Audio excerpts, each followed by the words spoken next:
Hey everyone, welcome to another episode of the DLC Drop Podcast. Today it's my pleasure to have Gina Miller, VP of Media and Communications at FC Dallas and a trailblazer in the sports and broadcasting space. She's going to share a ton of information on her career story, being the only woman in many markets across the country featuring sports and what she's learned in her path along the way. Join us. Let's talk to Gina. Drop in the untold stories of industry leaders, influencers, and insights on future innovation. I'm John Davidson, and this is the DLC Drop Podcast. All right, welcome to another episode of the DLC Drop Podcast. Gina Miller, VP of Media and Communications at FC Dallas and a longtime broadcaster. Thank you for joining the episode. Thank you for having me. It's good to be in here. This is fabulous. Thank you. Yeah. Well, it's the team behind the scenes, and they do a great job here. And the reason why we wanted to have this quality is for people like you, to have an interest in joining the podcast. And so, I've heard your story a number of times. I've heard it at Dice, where we're both members. I've heard it at Steady Adventures, but I want to share with our audience. You have this unique experience being a trailblazer in the industry, specifically in sports.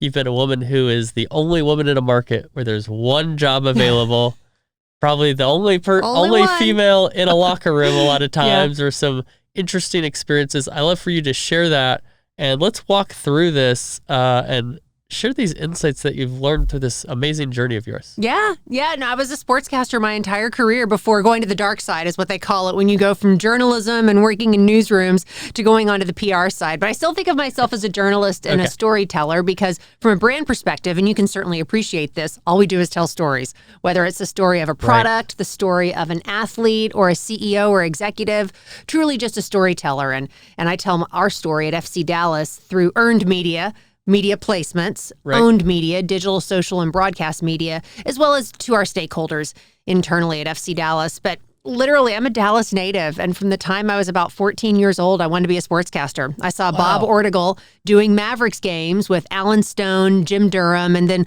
later with Mark Followell. I ended up working with Bob Ortigal and Mark Followell, but saw Bob doing Mavericks games, and I thought, that's pretty cool. I can talk basketball for a living. I played basketball. I can do this. I can talk basketball for a living.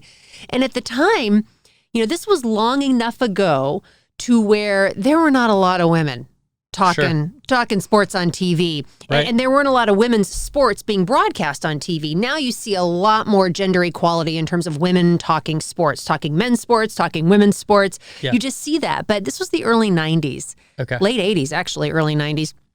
And that didn't exist. So I really didn't have anyone to model or aspire to be as a 14-year-old. And I didn't even think about that. You don't know what you don't know as a young teenager.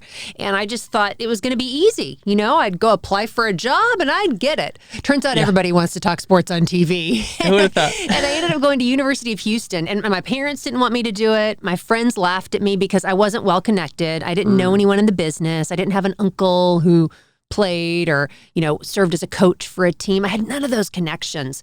And so I ended up going to University of Houston and because they paid me, not for any other reason, but they just paid me to go to school there. I got a few scholarships to go there.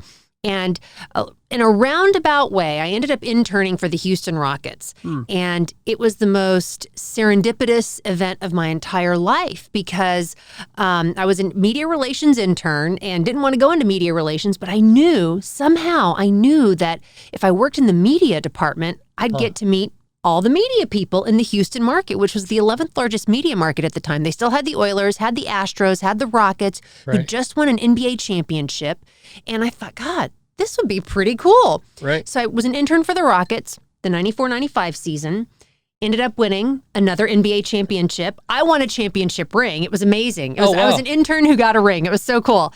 And I ended up meeting all these media people because NBC, this is when NBC had the NBA package. NBC Sports was there doing games. TNT, TBS. Wow. I mean, everyone was there. So I really got a lot of access and a lot of introduction to key influencers and media executives. Parlayed that internship into a job as a sports producer at KHOU in Houston, writing, editing, stacking shows, doing all the things. Graduated college. The one place that offered me a job was KUAM TV in Guam, where I was the sports director of KUAM in Guam. How far is Houston from Guam? Oh my gosh. I mean, I know you got to fly to LA. This is my flight path. LA, then to Hawaii, and then another about 5 to 8 hours. I can't quite recall. It is below Japan and above Australia.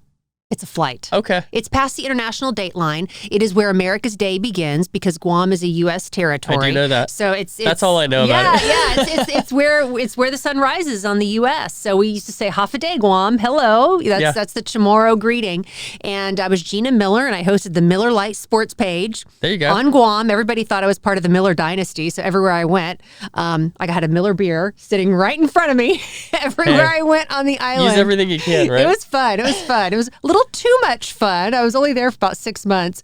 Moved back home to the States, got a job at WBIR in Knoxville, Tennessee, where I was a sports reporter, sports anchor, sports photographer, and sports producer. Only female in the market at the time. First female sports director in Guam's history. First female to do sports in Guam, only first female to do sports full-time on TV in Knoxville as well. But I mean, talk about glory days. I was there during Peyton Manning's last year, covered him with the Vols, covered Tennessee's national championship the subsequent year, and covered the Lady Vols and the late, great Pat Summitt, coaching the University of Tennessee women's basketball team. It was amazing, an amazing time. Wanted to move back home and be near my family. I'd lost my grandfather while I was working in Knoxville. Moved back home, got a job with the Dallas Cowboys, and the Cowboys were just so forward and progressive at the time. They had 2 women working in their TV department, a photographer who's still there, Roxanne Medina, who I'm still very good friends with, and me working as a reporter and producer. So I was there for 3 seasons, Chan Gailey, and 2 straight 5 and 11 Dave Campo years. I love Dave. We're still friends. But really, I wanted to cover everything. I mean, I grew up in Dallas, and, I grew up with a poster of the Doomsday Defense to the right side of my bed. To the left of that poster, I had a James Donaldson poster, the former Dallas Mavericks center, to which I measured my height against James Donaldson. I'm pretty tall. I'm about 6 feet tall, but I used to stand and mark myself against James Donaldson growing up, and I really wanted to cover everything. I just wanted that experience. And so I was able to parlay the experience with the Cowboys into a job at WFA in Dallas as a sports reporter. 3 years there, parlayed that into a position that was really a life-changing role at CBS 11 and TXA 21, the duopoly here in Dallas-Fort Worth, where I hosted the fan sports show, but also had the opportunity to host Dallas Mavericks, Dallas Stars, Texas Rangers, and Dallas Cowboys pre- and post-game shows. Wow. Ended up working with Randy White. I grew up waking up to him every morning, but I hosted Cowboys Game Day with Randy White for 8 years. It was amazing. Hosted games with Derek Harper. I mean, I grew up watching him. I mean, truly amazing stuff. Was there for 8 years. Left CBS in 2013 and ended up working at KCBS KCAL in Los Angeles, another duopoly. Hosting Sports Central in LA, where it was just, I underestimated what a great sports town LA was. I mean, it was just, it was amazing. It's overshadowed at times. It does, because of the Hollywood scenery and everything that you see out there and just how beautiful it is. But it's a great sports town. Covered the Lakers, covered the Dodgers, Angels. I mean, the Clippers during the Blake Griffin, DeAndre Jordan drama. Lob City. I mean, it was great. It was great. It was so much fun. But I was commuting back and forth between LA and Dallas, which was tough. So moved back home, more family decisions, and I was a media consultant for a while where I learned more about the media industry than I ever did. I went into local newsrooms across the country and coached news directors and GMs on news strategy, urgent language, talent coaching, all sorts of things. And then FC Dallas approached me about the opportunity to try and help them raise their relevance and awareness in the Dallas-Fort Worth market. And I really saw the opportunity there because, I was a sportscaster in Dallas and I really never covered FC Dallas that much. Sure. So I saw the opportunity and I've been there since 2016, late December 2016. So that was a very long-winded answer to, tell me about you and what you do for a living. So that's me, and it gets me to kind of where I am today. That's incredible. I love FC Dallas. I've been to a bunch of games, and the fact that, Lamar Hunt founded the team, I believe. This is the gentleman who coined the term Super Bowl. He did. And his Kansas City Chiefs win the trophy the last 2 years that has his name on it. I think about his sons, Clark and Dan, and how special that must be to take home that trophy. That's such an amazing story. And one of the things that I was taking from what you were saying is you're detailing a lot of different disciplines that you we're performing for these places. So you're talking about writing, you're talking about photography, you're talking about producing. Talk a little bit about the benefits, especially when competition is so fierce, and being able to do more than one thing. And did you know that going into it, or did you develop that out of necessity? I think I developed that out of necessity. And very much in local TV news, you start in a position where you're doing everything. The term back in the 90s was a one-man band. Now that can be interpreted as a bit pejorative now. And now it's more of a multi-skilled journalist is the term that is preferred now. But I was absolutely, most people go into the industry wanting to be on TV. They see it and they're like, I want to be an anchor and I want to work at ESPN. Well, you got to do the grunt work before you get the glamour gig. That's what I tell all the students that I speak with, or anybody who aspires to work in that industry in terms of broadcasting. You really got to pay your dues. You really have to pay your dues. And as it turns out, you can tell a difference between those who pay their dues and those who don't. Those who pay their dues, like I did, sports producer, sports anchor, sports reporter. Yeah. It pays off so much in the long run, because even now, 20 years later, more than 20 years later, I can shoot video if I need to. I know how to shoot. I know how to edit. I edit video at least once or twice a week. I know how to edit sound. Writing, it's a big misconception that people who work in television do not write. I write more than I talk, in TV. I have to write. Nobody writes my scripts. I write my scripts myself. And learning how to write for broadcast is because you write for the ear. Learning how to write for broadcast is very different than writing for reading. Good point. You have to be punchy and short and conversational versus a little bit more loquacious when you're writing for print. So all of those skills absolutely have carried me through as I've stayed in this industry in some form or fashion for more than 20 years. And I would say perhaps the biggest skill that is helpful for anybody who wants to work in the media industry is the ability to be adaptable. Because what I do now was not even taught when I was in college. Oh, wow. And we know that industries will always evolve. It is those who are willing to have a growth mindset and evolve with the technology within an industry who'll have staying power. Right. Social media did not exist when I graduated college in 1996. Yeah. So now I make my living in social media. I've gotten jobs and opportunities because of social media. I hire people to do social media. I'm learning all these different platforms and things on a daily basis, or trying to learn them, I should say, or learn more about them. And it's so important. And really that ability to be adaptable that came with working in the journalism industry and the local news industry, because it's just, you have to be so fluid, so nimble, so adaptable to your circumstances and situation. You kind of have to have that hustle aspect to do whatever it takes to get the job done. Right. That has really, really paid off over the long haul.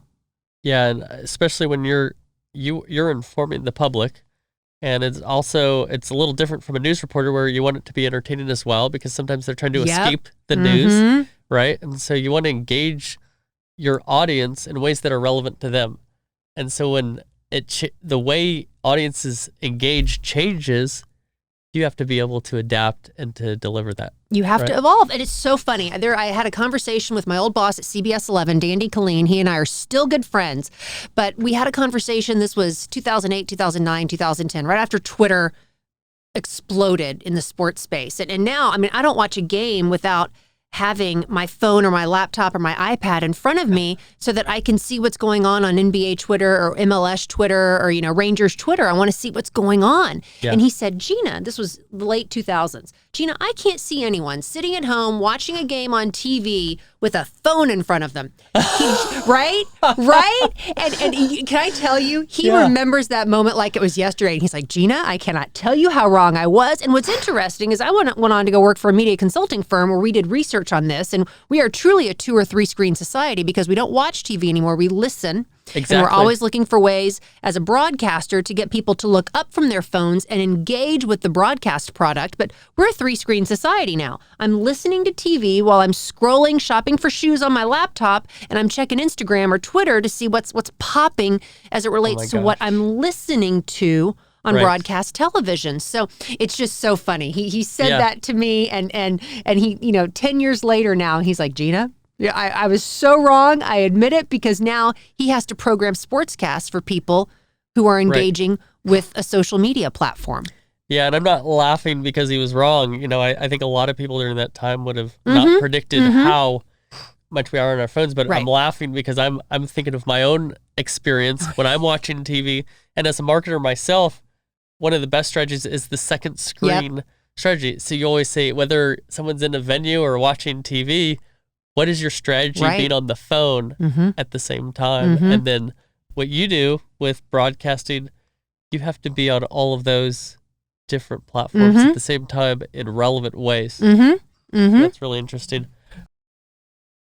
Something that I read on your LinkedIn profile as I was doing a little research, and I love this because I've learned how to do this a little bit too, and I've noticed the importance, is owning your story. So talk a little bit about what you mean by that, owning your story. And I have to say, I'm so glad you said that you do this too. And I originally developed this concept as it relates to women because I have found so many women are apologetic about being ambitious. And let's be real honest. I've been a woman in the workplace for a long time. I have sat in a focus group where I've seen a man say something that's decisive, assertive, and direct. And I've seen a woman say something that's decisive, assertive, and direct. He's a leader. She's a know what. I've seen this happen. And so this was born out of that experience because I've experienced that myself and I've seen it in focus group studies. But I really wanted to work with women on not being apologetic for what it is they want and owning their success, owning the story that got them to where they are. And as I've evolved, I've realized this is not a gender specific situation here. Right. John, you have an amazing story, and there's no reason why you or AJ, who's producing this, should not own what it is you've accomplished, what you failed, quite frankly, what you've learned from your failure, and how you can help others. Because when you own your story, your successes and your failures, because too often we just see the Instagram or Pinterest version. Nobody shows you the bruises and the lumps and the bumps. Too often, so many people gloss over that, or they're apologetic for it. Own what you do. Own your success. Own your failure. And don't be afraid to share it because it can help and influence and shape so many others as well. Right. And the opportunity that I have seen from a consulting standpoint is to help people understand what that means for them. Because owning your story is probably different for you than it is for me. Sure. For me, it was really owning a lot of the mistakes that I made and not being apologetic about some of the success that I've had. And let's be honest, there's been a lot more mistakes and failures than there has success. Absolutely. But for me, that's what it has meant. For somebody who is a wildly successful entrepreneur, maybe it's owning his or her failures a little bit more because it's first to fail, I think, is the big phrase in entrepreneurship. But how did that failure lead to that moment of success where you're getting that funding and you're going your Series A route or whatever it is? Right. So I just think owning your story is so important. And I feel like too many people, again, initially it was born from a female perspective, too many people don't own that. And I just think it's so important to really celebrate it and own it in a way that's not arrogant, but confident. Absolutely. I think there's a big difference there. And I'm such a believer in humility, and I have not always been the most humble person. That's what's helped me see the importance of humility. Well, when I started my own business about 7-8 months ago, and a big part of that is a content pillar, like focusing on the podcast, posting nearly every day on LinkedIn with insights and, encouragement, motivation for other entrepreneurs, things like that. I was so tentative to do it at first because I didn't want to be a self-promoter. And I was like, I don't want this to be about me. I don't want to be look what I'm doing, look at me. And what I realized was owning my own story didn't have to be about me. It could be about everybody else. And I think that's where there's so much power. And when you're transparent about, hey, yeah, I'm doing this business and it looks like it's going great, right? But on some days it's like this, or I learned this thing, or hey, I tripped and I stumbled and this happened, but I learned to go here. Those authentic content pieces are the most engaging, and that's what people get the most out of. Adds more value to other people. And so own your story. Now that doesn't mean you can't be confident, and you could say, yes, I'm good at what I do. I love what I do. And I want to do more of it. But at the same time, you can recognize that it's not all about you. And I think community first minded, others first minded can enable you to be confident and also be humble at the same time.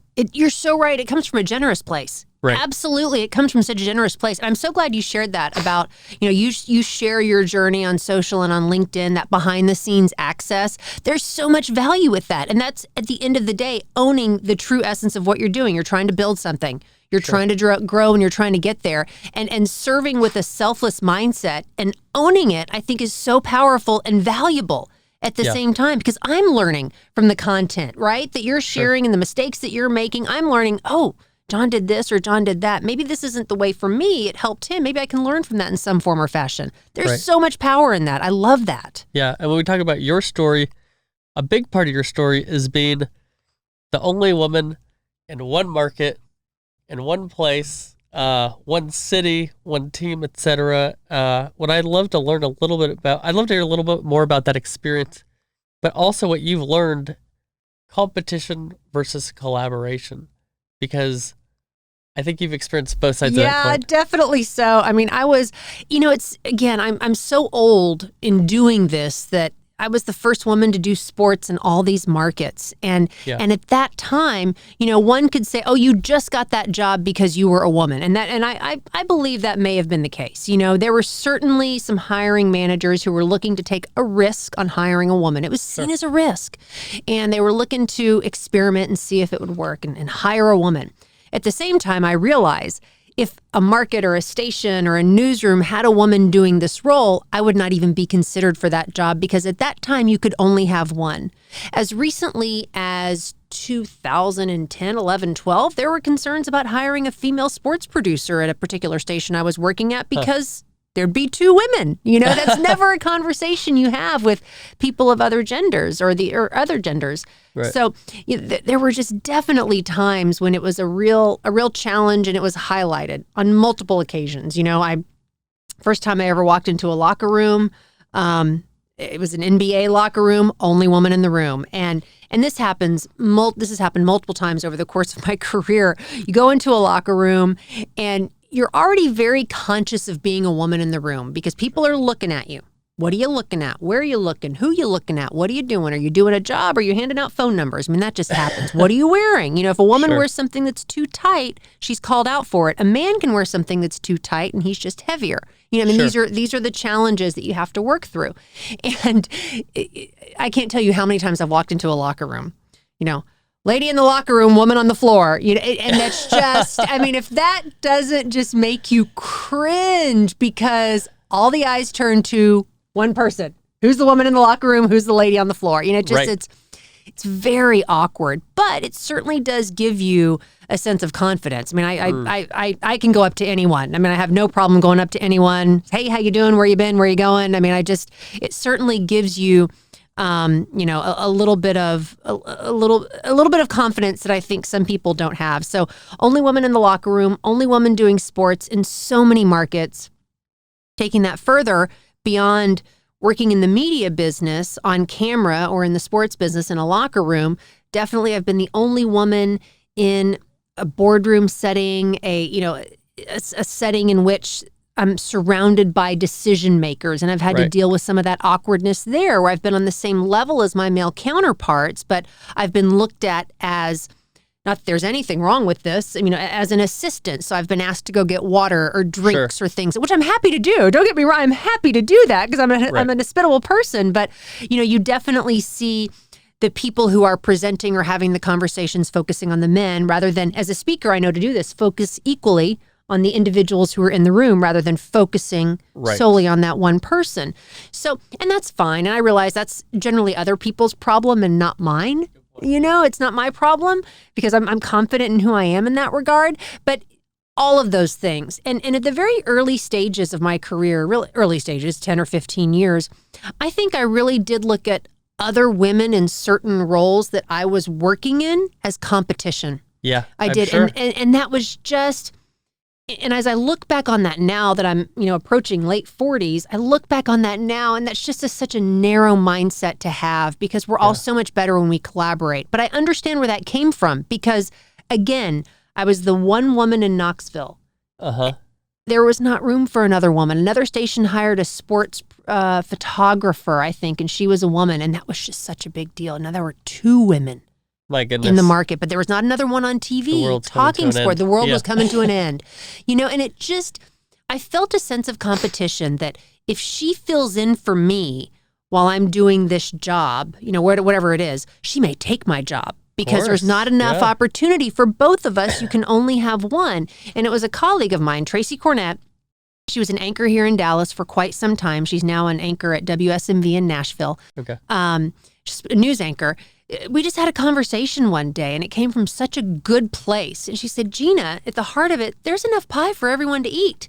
Yeah. And the analogy was, there's enough opportunity for all of us. Right. Just because you're doing something, John, just because you're podcasting doesn't mean nobody else can podcast in the same space. Right. I think it highlights the fact there's a market for it. There's opportunity for all of us. And her point was, Gina, just because you're doing sports, you don't have to be elbow. And her kids all played basketball. Her son Luke actually plays for the Celtics, and her daughter Nicole played at UCLA. And she made the analogy, you don't have to be boxing other people out or elbowing other people out. In fact, be a teammate. Help that woman, lend a hand, give them the assist instead of trying to box them out. And that was a light bulb moment, because once you are generous with your time and generous with your craft and generous with your network and your, hey, this may be a better story for Shari to cover versus Gina to cover. Maybe this Cowboys story is better for her to cover. The light bulb just lit up, and approaching it from a collaborative mindset, working with other women in male-dominated industries, for lack of a better way to put it. Yeah. It just opened my eyes and opened my career up to so much more opportunity. And then I realized this isn't about gender here. This is just about a collaborative mindset as we go forward as professionals. Right. We need to be collaborative. And it's funny because as a consultant, I worked in newsrooms trying to break down silos. In my job now, I'm known as the over-communicator, trying to get people to work and trying to get Carter to work with me on certain things in another department. And again, just approaching things from a collaborative rather than competitive mindset. And there's room for healthy competition, of course. Of course. But that collaborative mindset just, it changed my life professionally, understanding that I can benefit and you can benefit when we're working together. Yeah, I think, too, a couple of things that come to mind when you explain that is, number one is from a long-term networking perspective and longer-term career perspective, when you've helped somebody else, you're more likely to be helped by that person. Absolutely. If you're trying to box people out, no, this is my territory, all that. Yeah. Well, what about when you're in the reverse role, right? Mm-hmm. One thing I talk about quite a bit is I was head of partnerships at GameStop, and everybody was pitching me more than I could even read through the inbox, right? Well, I went then to Production Resource Group, which is the world's largest entertainment production company, as a business development guy for their global esports vertical. So I went from being pitched to then pitching. And in the span of 2 weeks, I remember this, somebody was pitching me a deal that it wasn't right for the business. So we turned it down, but I was so thankful that I at least was respectful to this person, because 2 weeks later, I was going to him saying, hey, I'm over here now and I've got something for you. Right.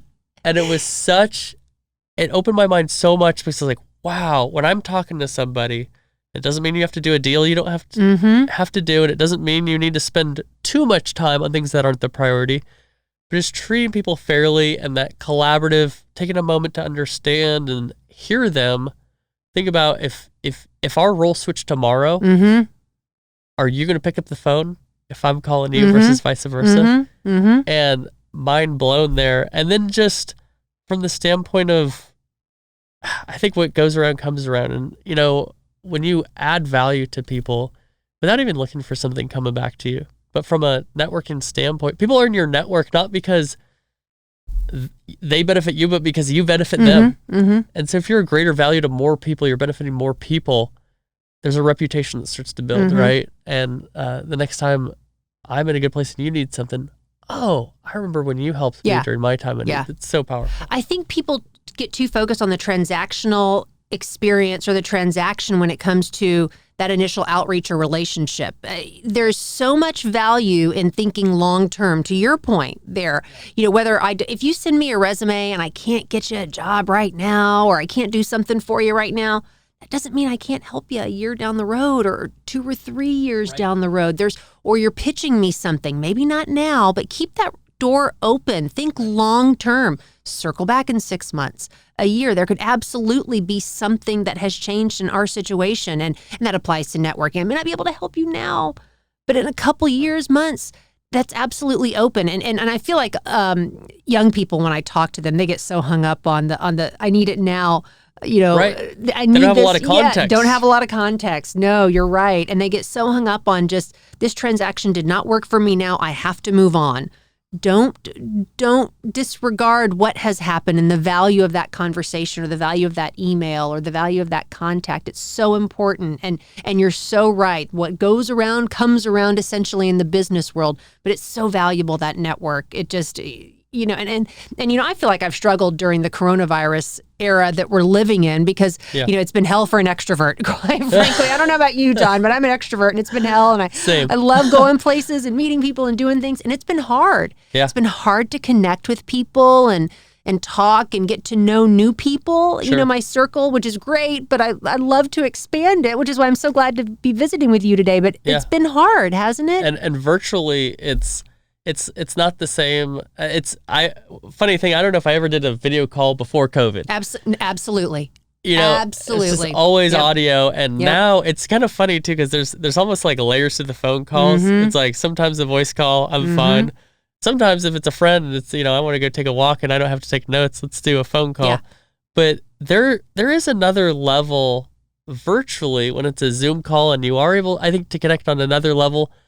But one thing, and I'm a big believer that events will come back very similarly to pre-COVID, post-COVID. And I think one thing COVID has taught us is we crave that human interaction.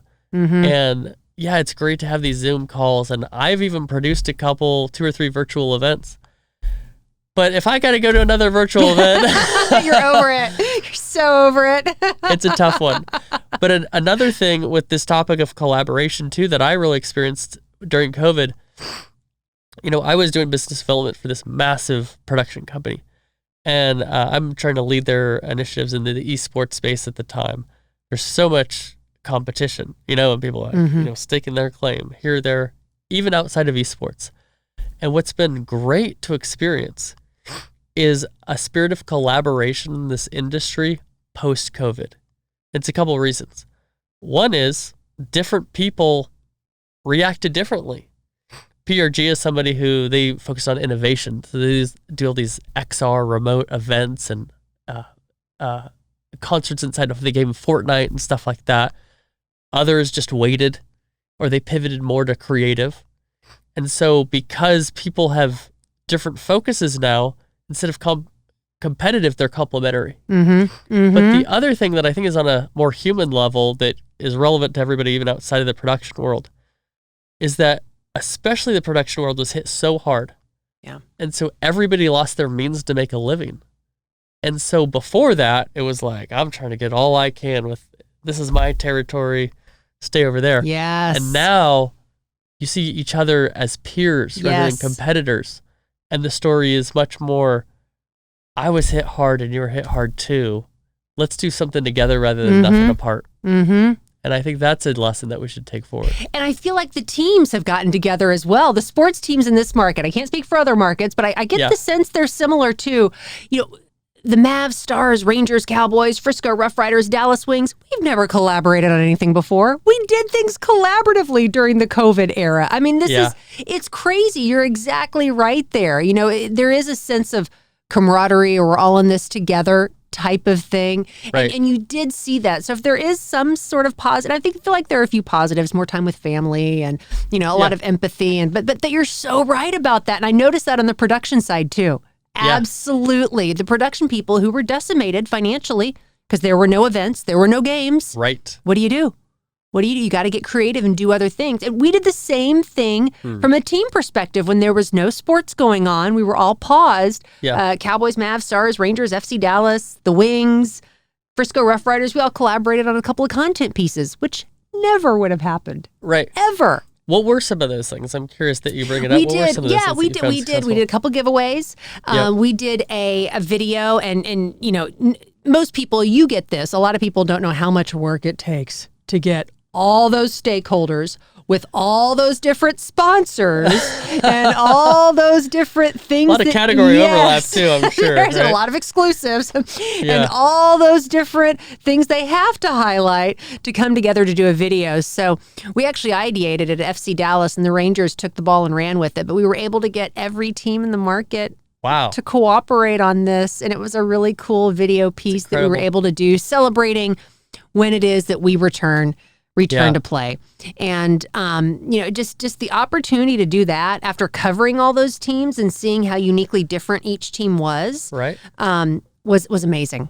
Yeah. It was just amazing. It was fun too. It was fun to visit with people and talk about those things. And, this was in the midst of, okay, what do we do today? COVID. It was fun. Well, and I think just as much as the teams saying exactly what you said, what are we going to do today? The fans, right? Not only missing sports, but needing that distraction when everything's falling apart. There's, who knows what's really happening? How long is this going to last? I lost my job. The kids have, we can't even send them to school. We love our children, but, time apart kind of enhances those loving feelings, I suppose, at times. But yeah, that's wonderful that you guys were able to bring that together. It was fun. Yeah, that's interesting. Well, I want to move to something else here because you've shared so much amazing knowledge here. And 2 pieces of advice that I love for you to share. One is, how can men help women in the space? And then I'd love to hear some of your advice for younger women who are coming to the space. If it was you just coming in, what would you do differently, even though it's a completely different world than when you entered the space? It's so different. But I love your first question because I love the fact that you're even reframing the conversation of, what is it that other people can do to be helpful and lend that assist. I'm a big believer that a lack of diversity at the table is bad. If it's all women at the table, it's probably not a good thing. If it's all men at the table, probably not a good thing either. I think you really need to have some sort of balance. And I can say absolutely that the majority, at least I think, of individuals I've worked with or consulted with have really benefited from having that diverse perspective in the room, whether it be from a marketing standpoint, a communications standpoint, a media standpoint, even just an overall branding standpoint and messaging. There's so much value in diversity of opinion. So I think it's so important, and it's so easy to focus on, keeping what is familiar to us. It's so easy. It's so easy. Everybody does that. It's so easy for you to call your buddies, and if you're having a focus group or you're having a brainstorming sesh, it's just easy to call your buddies, right? I love all my friends because they think like me and they agree with me, and all my ideas are great. Yes, it's so easy, and I have a very diverse group of friends, but the majority of my friends are guys, I must say, because I work with so many guys. But it's easy for me to call a group of girlfriends and say, okay, let's workshop over this. There needs to be that diversity and perspective. So to specifically answer your question, I think really focusing on how can we incorporate more diverse voices into this conversation, whether it's professionally, educationally, personally, but focusing on professionally, how can we get that diverse perspective? Because it will help us. It will elevate us. It may help us recognize a blind spot that we didn't know that we had. Right. So I think that's very, very important, and being open to that voice, because it's great that you're inviting someone to the table. Make sure you take that opportunity to listen and process and understand what it is they're bringing to the table there. Because you can do it and it can be a great act, but it may not be a beneficial act if there's really not substance on both parts behind it, if it's just sort of ceremonial, if you will. Yeah, I think, tokenism is Tokenism, that's the term. That's an insult. It is. More, just to say, oh, we got one of you. Yeah. Whatever you are, we got one of you to be here so we can check that box. And I think getting beyond that and saying, why is diversity important? There's all sorts of diversity, of course, but diversity is important not just so you're checking a box. You want to give people representation, of course, and it's also beneficial to those who are embracing diversity, because the different backgrounds, as far what I've experienced in my career, is, okay, I have an experience and I've gone towards a certain area of my career where I have an opinion and expertise on this thing. And esports is more my expertise. And so in esports, I have a specific opinion on how brands should do stuff. But that's my experience. somebody else could have just as valid an opinion that's different. They can fill in the gaps where I don't have experience, right? And you go more broadly to broader business and things. And so, yeah, I think it's so important that we look past, I'll get in trouble if the picture of the board doesn't look like this or whatever, but then understanding. And then also share a little bit about this. We need to give people the vision and then the opportunities when they're young, so then they're qualified once there is that opportunity for diversity. I'll tell you, I created a board for the Esports Trade Association in September, and I was very purposeful with our team in being diverse. And I can't tell you how sadly difficult it was to find people of color, to find women who were qualified, who were available, who were interested to be part of what we were doing. And, later you hear like, oh, your board needs to be more diverse. It's like, I need your help, and that can be an answer for people too, is if you see a lack of diversity, help with that. Don't just criticize it. I, before this experience, would have probably been much more quick to criticize a lack of diversity. And I'm not saying that's okay, right? But I now understand how difficult it can be in some instances. And so rather than say, oh, you need to be more diverse, say, I know a fantastic woman over here. I know this person over here. This person would be great for your organization. I'd love to make an introduction. I think that is so valuable. And you speak to so many things. We are so quick to criticize, and it's very easy to do that, right? You're coming from a solutions-oriented mindset, just providing that solution and being generous with your voice, with your time, with your expertise. This speaks to who you are, John. I feel, but that's so valuable. I think that's such a great point. Go beyond the criticism. Go beyond it's a board of whatever. What can we do to change that narrative, to change that reality there? How can we increase diversity on the boards or the businesses, or how can we be recommending someone, going back to what I said, not being transactional about the process, thinking of someone you may have met 6 months ago, who might not have been the right candidate for that role right then, but maybe a great candidate for this opportunity that you were talking about for the esports board, hypothetically speaking. Sure. I mean, that's so valuable there, having that solutions-oriented mindset when you come across issues like that. There's so much to learn from just that perspective there. And it kind of goes to, your second question was about what advice would you give younger women? And it is so different from what I would have told my younger self. And it's funny because we've talked a lot about gender roles here. And I would tell a woman who wants to go into sports media, this industry in particular, broadcast media, it's easy to get sucked up being the only woman in the room, because I was sucked up into that for a while. Got it. Focus on being the best professional that you can be. Not so much the best woman, because you're going to get wrapped up in some weird things in your head. I mean, you will. I mean, because that was me. That was me. I admit it. Focus on being the best professional you can be. Yes, your gender is going to come into play a lot, especially if you're a woman on TV. They're going to call you man hands. I mean, that was my nickname for a while, I mean, they're going to call you weird things. Yeah. They're going to judge you on your looks. Sure. It's going to happen if you go into broadcast in some form or fashion. They're going to judge you on your voice. If you broadcast over just a podcast or over the radio, they're going to judge you on your written voice. If you're a writer, you're going to be judged. Yeah. You have to get ready for that. But focus on being the best professional that you can be, rather than getting so wrapped up in that gender role. But prepare for the fact that there's going to be some judgment that comes along with it. Develop some Teflon coating. It's very important because, man, if I took the man hands thing too much to heart, I'd have some real issues. I'd have fun with it. I mean, I was called much worse too. Believe me, I was much worse. Horse face, man hands. I got all the negative things. But you have to develop a sense of Teflon. Yeah.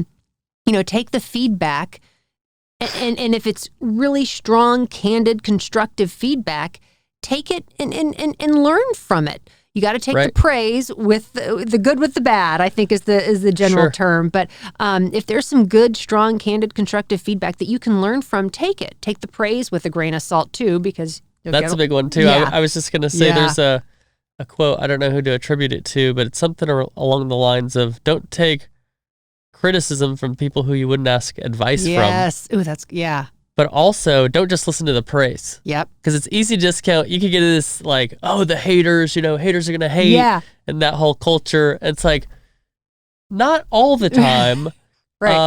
if you only listen to the praise, there's probably a lot of things that you could get a lot better at. In fact, with this podcast, one of the things that I've enjoyed most is watching the episodes and saying, oh, I could really improve in this aspect or this aspect or this aspect. And I've got a few friends who, say, oh, John, great podcast. But they'll also say, hey, I noticed when you're asking this question, you're asking it 3 times, 3 different ways when you could be more concise and give more time to the guest. Things of that nature. Isn't it hard to watch yourself? It's so hard. Is it hard for you? It's a little rough. Yeah. Believe me, I know. I angle my head. I overnod. I used to do this weird thing with my hands, you know, and it just, you do things. It's weird when you watch yourself. You're like, oh my, it's just cringeworthy, but it helps you improve and it helps you get better. That's a very tactical thing on the broadcast side, but it works though. It works. It's necessary. Yeah. Well, I appreciate that. That's I think that's super helpful. Is there anything else? Oh, I had one more question that I wanted to ask you. So I know you've had so many iconic moments that you've covered over the years.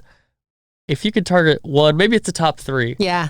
The most iconic sports moments that you've covered, what would those be? I mean, there have been so many good ones. I'm not going to lie. There have been so many good ones. I mean, I was on the parade route for the Houston Rockets, in 1995 in the summer, and it was hot, and but that doesn't even break the top 5, I don't think. And it's kind of a 3-way tie. Number 1 was the Mavericks winning the NBA title in 2011. Right. In Miami against the Heat, against the whom big they 3. won. Yes. And they lost to Miami in 2006. I mean, it was just poetic. It was so poetic. And I was pregnant at the time. And I remember standing outside the locker room. And, I am an MFFL, I'm a Mavs fan.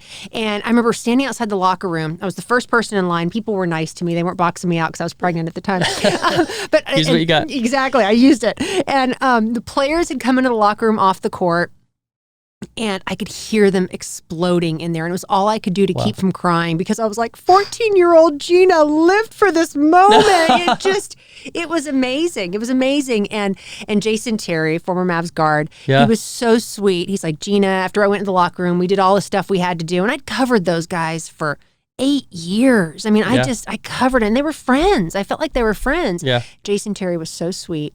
He said, I know you can't have any champagne, but here's a champagne-soaked pennant or banner. It was whatever they're called, banner, flags. He didn't say pennant. He just said, here, this is champagne-soaked. Take this instead. Cool. I still have it. It's the little triangular pennant from the Mavs locker room. It's hanging on my office at home. It just warms my heart. Yeah. Another one I covered, University of Texas went to the Rose Bowl 2 straight years. First one they played Michigan. It wasn't the national championship game. Second one they played USC. Vince Young led Texas team, played USC. I remember that well, yeah. And, this is the big misconception about people working in sports media. They think that you're hanging out in the club, the Platinum Club, drinking and having fun.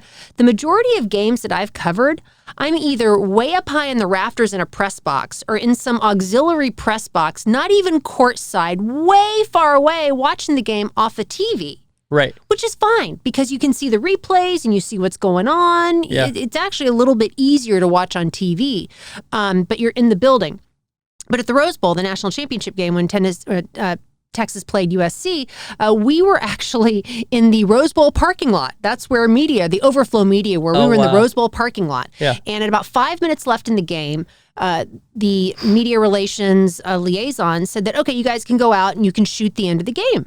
And so my photographer, CBS 11, Brett Kelly, he goes out. He's there. We're in the end zone, the Texas end zone. Wow. And I'm standing next to him. And I could have felt Vince Young's bead of sweat come off me when he ran into the end zone for that touchdown with time running out. I was right there, and I watched that play. It's one of those plays you see develop in slow motion. Yes. He just goes literally right by me. Right? Yeah. Oh, I remember it. I feel like the sweat just came off of me. It was amazing being on that sideline. Wow. In Pasadena, kind of USC country. Oh, yeah. It wasn't, where I'm a Californian. Yeah, you get it. I remember that. I was on the other side. Oh, were you? It was an amazing game. Yeah. It was incredible. An amazing game. And I stayed up all night that night editing. I stayed up all night, did live shots for the morning show back in Dallas. Yeah. It was amazing. But the one that I never thought I'd be saying this now 17 years later was the 2004 Breeders' Cup at Lone Star Park. That was an experience. I grew up riding horses. Oh, wow. And, I never really... I just, horse racing's kind of hard to cover. It's just kind of hard to cover. Like and I never really was knowledgeable. I understand horse racing, but I just, we're not at Churchill Downs, or we're not at Santa Anita, and that's not a knock against Lone Star Park, but it's just a different environment here. Sure. And we got the Lone Star Park, to its credit, hosted the Breeders' Cup. I believe it was the 2004 Breeders' Cup. And let me tell you, being there on that day, watching those people from all over the world, I'm still getting chills thinking about it. It was just the pageantry and the magic of watching the Sport of Kings happen right in front of us here in our backyard, and all the people who were there and going to those post-race press conferences. Yeah. It was the most amazing thing, just the diversity that was there in Grand Prairie. It was amazing. It was. Yeah. It hasn't hosted a Breeders' Cup since, but it was just such an experience that I'd never had from a sports perspective. Yeah. It was magical. It was a magical experience, and it's hard to even say what it was like, because it was just so, I was just sitting there watching people in their hats, and Mary Lou Whitney over here, and a Saudi king over here, and just all the people. Yeah. It was amazing, and the horses, and it was magical. It was a magical experience. So those three, incredible. It was crazy. Yeah. Wow. What a blessing to to filter through all of those experiences to come up with those three. And that's incredible. Yeah. Yeah. It was a lot of fun. Well, thank you so much for being here with me on the DLC Drop podcast. You shared a ton of knowledge with our audience, and I know that everybody got a lot out of this.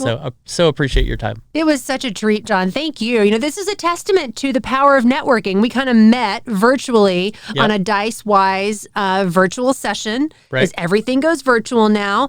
And it was just, I think this is a great testament to where we are in this time, being open to conversation and open to sharing and owning your story. So I really appreciate you reaching out to me to come join me this afternoon. Absolutely. Thank you for accepting. Thank you for being here. Thank you.